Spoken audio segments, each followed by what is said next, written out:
Goeiedag, ek groet jou in die kosbare naam van Jesus Christus. Het jy al ooit opgemerk dat wanneer God 'n visie of 'n droom in jou hart sit, die grootste struikelblok dikwels jouself is? Wanneer jy in jou gedagtes die visie en droom begin voorstel wat God vir jou gegee het, is jy geneig om jouself te sien in 'n meer talentvolle of bekwame weergawe van wie jy nou is. Want God se visie is gewoonlik soveel groter as wat jy glo jy tot in staat is. Wees dus versigtig dat jou huidige self jou nie oorreed om nie jou toekomstige self te word nie. Toe God vir Abraham gesê het dat sy nageslag so baie soos die sterre sou wees, was Abraham nog nie daardie man nie. Wanneer hy na homself gekyk het, was al wat hy gesien het, 'n ou man wat nog nooit kinders gehad het nie. Maar teen die tyd dat God se belofte waar geword het, was Abraham die man wat daardie seun kon dra.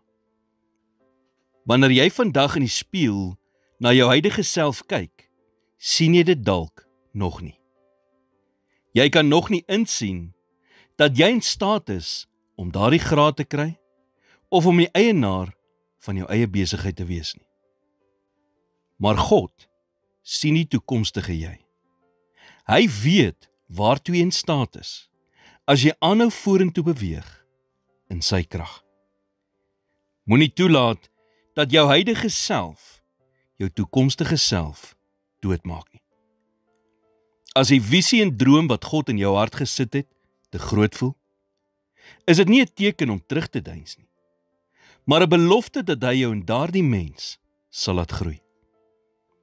Voordat jy nog vir die eerste keer asem gehaal het, het God reeds jou storie geskryf. Daarom kan jy hom vertrou, selfs wanneer die lewe onseker voel. As God vir jou 'n droom en 'n visie vir jou lewe gegee het, is elke hindernis wat oor jou pad kom, net tydelik. Hy het reeds jou oorwinning verklaar. Of dit nou voel of jy op hierdie oomblik besig is om vorentoe te beweeg, en of dit voel of jy besig is om te struikel, jy sal daar kom.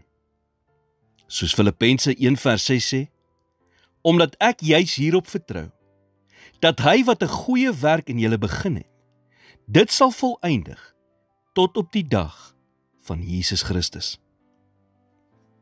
Here, wanneer ek nie die pad vorentoe kan sien nie, herinner my daaraan dat U reeds weet hoe my storie eindig. Versterk my geloof om U onvoorwaardelik te vertrou in die tydelike terugslag in my lewe. In Jesus naam bid ek dit. Amen.